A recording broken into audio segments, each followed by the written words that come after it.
Got a lot of notes, but I promise I will try to be as quick as I possibly can. I'll skip over many of the things unless you have questions on those. And so my name is Ross Maher. I'm a resident of North Providence, District 55, and I am the constituent of Representative Corvasi that asked him to sponsor this resolution. And I'm here to advocate in favor of HR 7182 and to provide analysis on this subject. But before I go further, I do have to acknowledge that there are some issues with the verbiage. And after consulting with Rep. Corvasi, I believe the term is a sub A, that we would need to follow that process to adopt the proper language. Excuse me. So that proper language would speak to three general topic areas, and those are to impose fiscal restraints on the federal government, to limit the power and jurisdiction of the federal government, and to limit the terms of office for federal officials as well as members of Congress. And it appears that you all have workstations. I hope that they're internet enabled, and I would recommend, if you can, to go to the Convention of States website because it'll validate much of what it is that I'm saying here. So under the proper language, 7182 is in fact a resolution for Rhode Island to join a call to hold a convention of states in accordance with Article 5 of the U.S. Constitution. Currently, there are 19 states that have passed resolutions calling for this convention, and they discuss the exact same three topics only. This legislative season, there are 15 other states besides Rhode Island. New Mexico just filed last week today. Both Iowa and Ohio held their respective committee hearings on the same subject. And of the 16 that are active this year, I just want to make a special mention of 5 of them. The reason why is because they have double-digit co-sponsors. So those being Illinois, which has 26 co-sponsors, Ohio has 21, Washington State has 23. And in the case of North Carolina, they've already passed this resolution through one of their houses. So these are the most likely in this legislative season that I think will make some type of, or my analysis rather, is that those would be the most likely to make some type of progress towards a full passage. So with that, anyone who wants to have a meaningful discussion about amending the Constitution in any way, shape, or form can only go to one place, and that's Article 5. You're not going to find that language in any other article or in any other amendment. I won't belabor the point of how we get there. I think we're all familiar with 2/3 of Congress or 2/3 of the states when either calls for a convention, then the convention is called to the specific subjects that they've asked for, as they're shown in the model legislation. Beyond that, I would ask you to just consider for a moment the current 27 amendments that we have all follow the same exact process, and ultimately, in the end, had to meet the same ratification standards as every other piece of the Constitution has, that being the a 3/4 vote, 38 states in this case, a 3/4 vote in order to ratify. So again, I'm just kind of skipping through a lot of my notes for the sake of time. If you were to go to the website, you would notice that there's a tab along the top. It says simulations. The reason why I want to highlight this is that Convention of States Action as an organization has twice hosted a simulation, once in 2016, once in 2023. In the instance of 2016, there were 137 legislators that participated. In the case of the 2023 simulation, it was 99. Would anyone like to guess which state did not participate in the 2023 simulation? It would be Rhode Island. You would be correct. And it was actually Representative Matthew Fabish and Mr. William Perry who had attended back in 2016. As well, on that tab for the simulations, you'll be able to get the executive summaries. You'll be able to get all of the proposed amendments that came out of that simulation for you to digest. There are some rather interesting ones. I would say nothing crazy, but things that definitely place a lot of power, if you will, back where it belongs with the states versus with the federal government. I'm going to skip over the examples that I had. I do want to make a point that there is another website of interest here called the article5library.org. So it's article Roman numeral 5 library.org. They have 450 instances, 450 examples of states passing resolutions calling for a convention to speak about a very wide variety of topics. And I won't belabor the point as to what those might be. I'll just ask that you look at them yourself, but there's 450 examples. So this is not a process, if you will, that legislatures in the Congress and just government as a whole is not familiar with. It's been exercised quite a bit. So enough on the simulations. Just want to make sure I kind of hit all my key points before I move on. So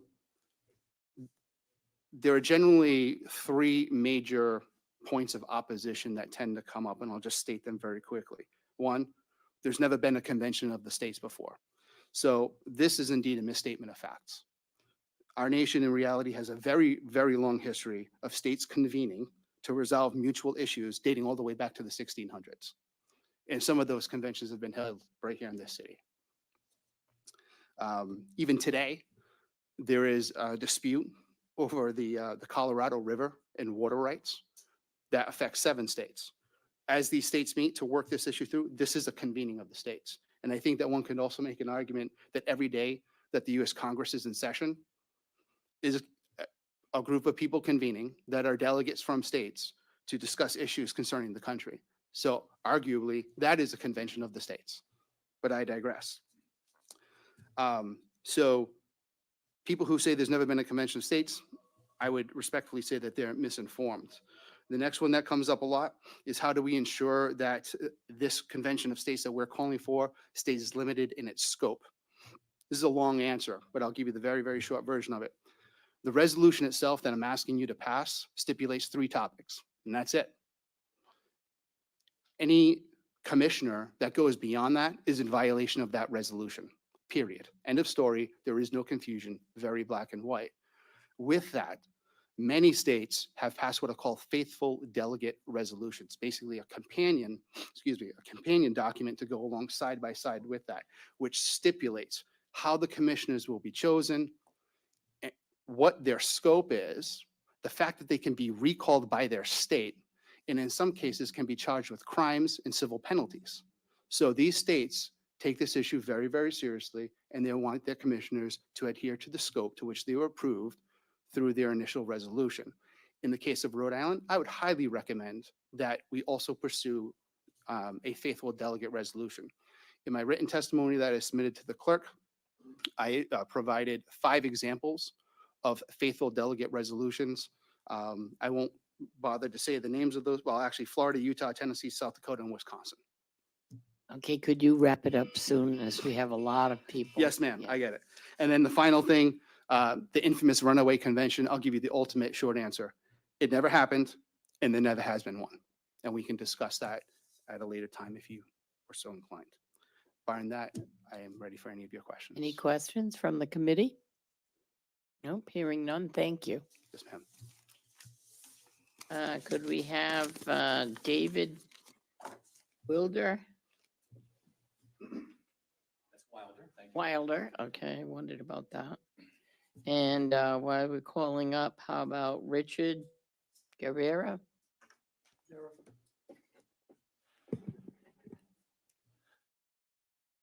Okay, you may begin. Hello and thank you. My name is Dave Wilder from Somerset, Massachusetts. As a volunteer regional captain of the Convention of States Action, I'm here to testify in favor of H 7182. We mentioned today that this resolution is being reviewed not only here, but by committees in Iowa and Ohio. It is currently under consideration in 16 states. 19 have already passed it. Last month, I testified in Massachusetts for H 3541 in front of the Veterans and Federal Affairs Committee. This has cut across all political labels and is a purely American response to some serious problems at hand. I have some personal observations to share concerning some misunderstandings about the Article 5 process. If you work for a special interest group, it would certainly be easier to lobby a mere 535 in Congress rather than the thousands of legislatures in the state houses of 50 states. So a state convention where the people's voice would prevail over special interests is not in their best interests. These special interests mislabel the Article 5 convention as a, quote, constitutional convention, unquote, and they preach the fear of a, quote, runaway. This conjures images of an all-powerful state convention somehow rewriting the Constitution without your commissioners following their given scope of authority, and ignoring the fact that 38 states have to ratify any proposed amendments. This story is more in keeping with the Grimm's fairy tale rather than our established legal process. But you shouldn't really listen to me. I would point you to the conclusions of the Massachusetts Citizens Commission. By ballot referendum in 2018, the citizens of Massachusetts voted to authorize this committee, the most senior elected officials in Massachusetts, appointed committee members, to look into how to correct election financing. Their conclusion in their 2019 report parallels the concerns in the resolution before you. After a year of testimony and research, they concluded Washington too easily ignores the people it is supposed to represent. The only way to fix deep-rooted imbalances is through a convention of states. Their report calls for Massachusetts to work with other states to call a convention of states. So you can listen to the Citizens Commission report. Carmine Gentile, the Democrat House representative in Massachusetts from 13th Middlesex, was part of that process. He's a lawyer and a legislator. He was privy to all the arguments for and against an Article 5 convention. So I encourage you to ask him, listen to him. Better still, listen to your constituents. They trust you to make the decisions for them more than Washington. A large majority are for term limits, fiscal sanity, and conforming to the constitutional balance of powers. A recent poll found 83% of Rhode Islanders wanted congressional term limits. That's probably more popular than Dell's lemonade and clam cakes. But Washington doesn't care. After all, a convention of states is not a revolution. Like this committee, it is simply a commitment to talk about some obvious problems. With that, I thank you and urge your energetic support of H 7182, and I'll take any questions. Thank you. Any questions from the committee? Okay, thank you. You may. Yes, Richard Guerra. I come from Harrisville, Burrillville, Rhode Island. I'm a retired individual. The two speakers before me have the logistics of what's going on, but I believe in it and have for a long time. I've raised two sons in Rhode Island. I have grandsons and a granddaughter. We moved from Massachusetts to Rhode Island because I believe, as I did when I signed the papers to join the service in this country, in the Constitution, in the pursuit of happiness. We have 50 states. If you don't like what's going on in one, there's 49 others you can pick from. I believe that you go and birds of a feather flock together. You go where you like and what you like. You don't go and try and change it. I'm here in front of this committee to speak, to ask you to bring it. As a chain of command, you are who I go to. What happened on January 6th, I don't condone. I don't know how it happened or why it happened, but I understand it. Just like the dust from Oklahoma and the Dust Bowl going all the way to Washington before people actually reacted to it. People suffered for it. People are suffering now because of what's happening with our federal government and its oversight. With the long terms where people sit in a seat forever. When you have your president say after he served as a vice president that he never collected a check because he never had to work. Excuse me, through the chair. If we could just stick with the merits of the bill, please. Okay, well, the merits of the bill, I agree with. To the bill. I will. And that's why I'm here. For term limitations, oversight of federal government and of federal spending. I'd like to see it controlled, and that's all. And all I'm trying to say is I can only speak from how I feel. I don't have all the statistics. I would like you people to bring it forward. And that's all. You're welcome. Thank you. Any questions? Thank you. Do you have any questions? No. Greg Guerra. And let's see, can we have Barbara Lodner up?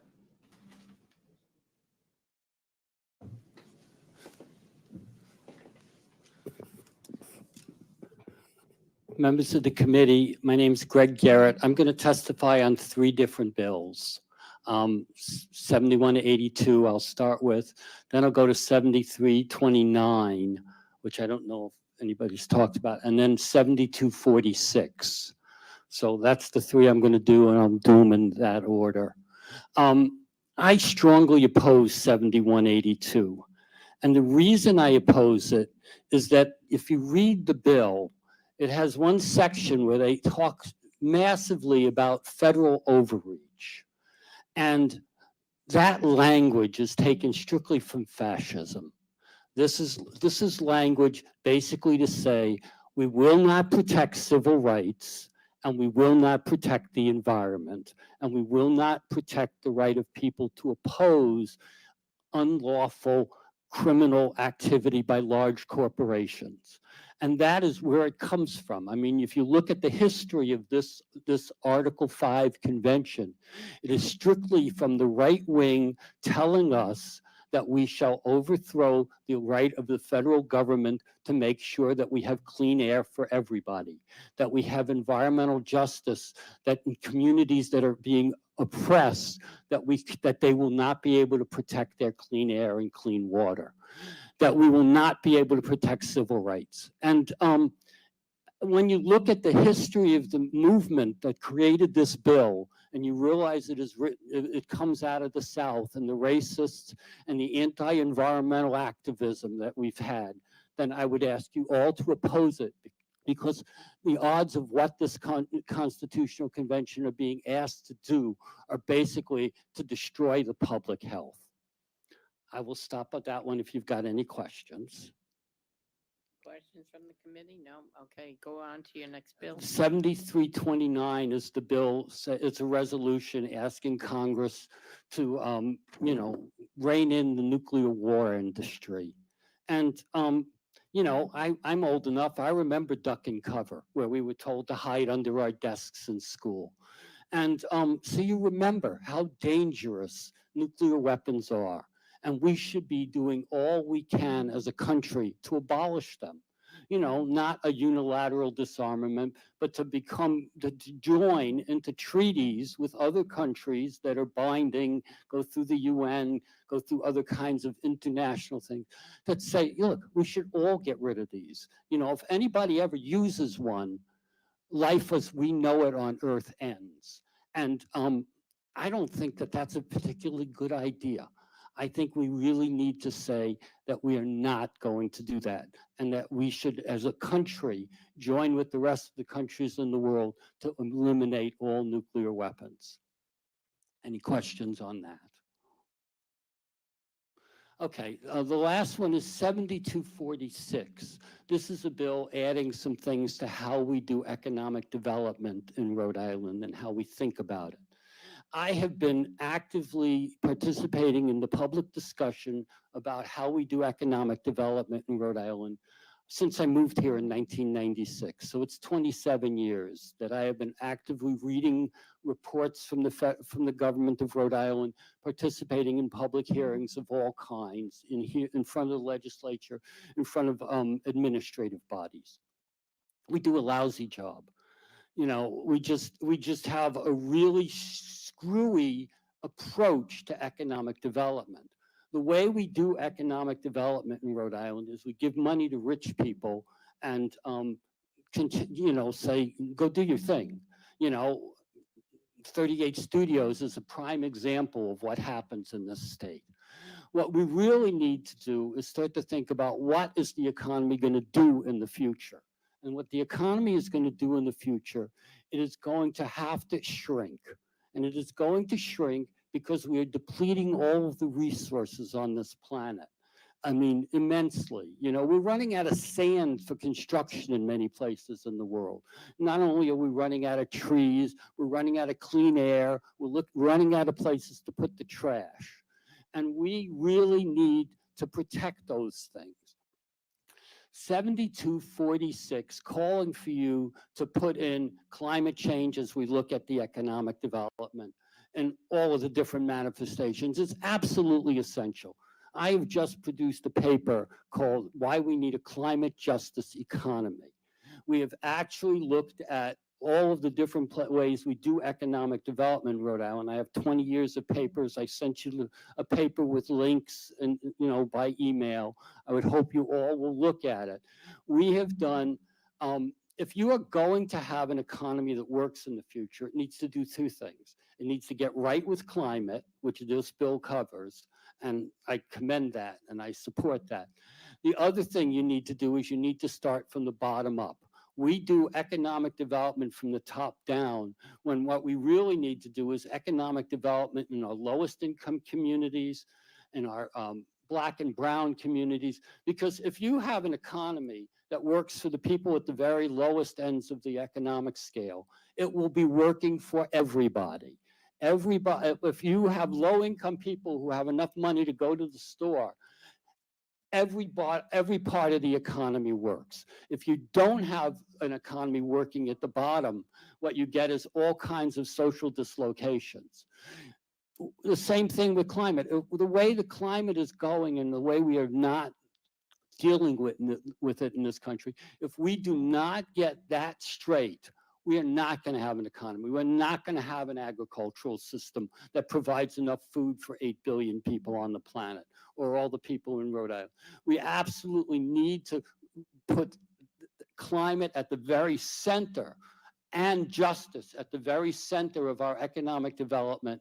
If we do not do that, it will not work. I ask you all to read the paper that I sent you. I am also happy to, at any other time, talk about this with you individually or as a group, because this is a real issue with how we do economic development in Rhode Island. You look at the Commerce Corporation, and I testified at the Commerce Corporation this year, and they're basically clueless about the nature of economic development here.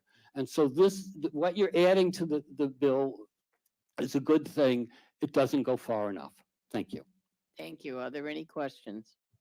Respectfully, regarding the Convention of States bill, which I sponsored, I respectfully disagree with what you said, because the intention certainly is not to do the things that you said.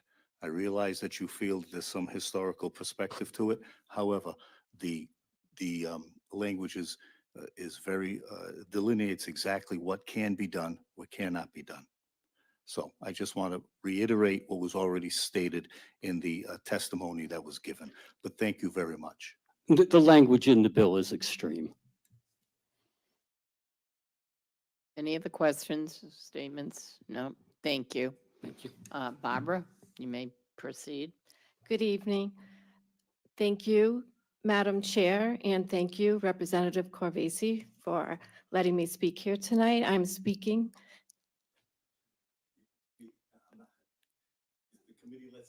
Okay. Well, thank you. I am here in support of Resolution H7182. As of May 1st, 2023, the U.S. debt was $31 trillion. And I'll let you visualize that. That's the number 31 with 12 zeros after it. This debt is a significant threat to our future and our national security. But rather than being spurred into action after reaching this ominous milestone, congressional lawmakers in Washington continue to exacerbate the problem. As of June 2nd, 2024, they added a couple more $1 trillion. The debt has now surpassed $34 trillion. Congress lacks the political courage to tackle this threat to our country, threat to your children, the threat to your grandchildren, who are now saddled with this nightmarish debt. It will define their lives for years to come, which leads us to where we are now, with an out-of-touch Congress with an uncontrollable spending habit.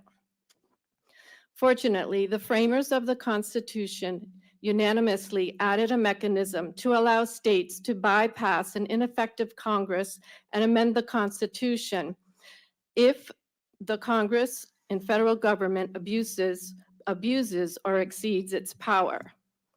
I believe a $34 trillion debt is an abuse of power by our federal lawmakers, and the mechanism given to us by our framers to rectify congressional abuse is called Article 5, a Convention of States. A Convention of States is one of two methods the framers of our Constitution gave us to propose a constitutional amendment.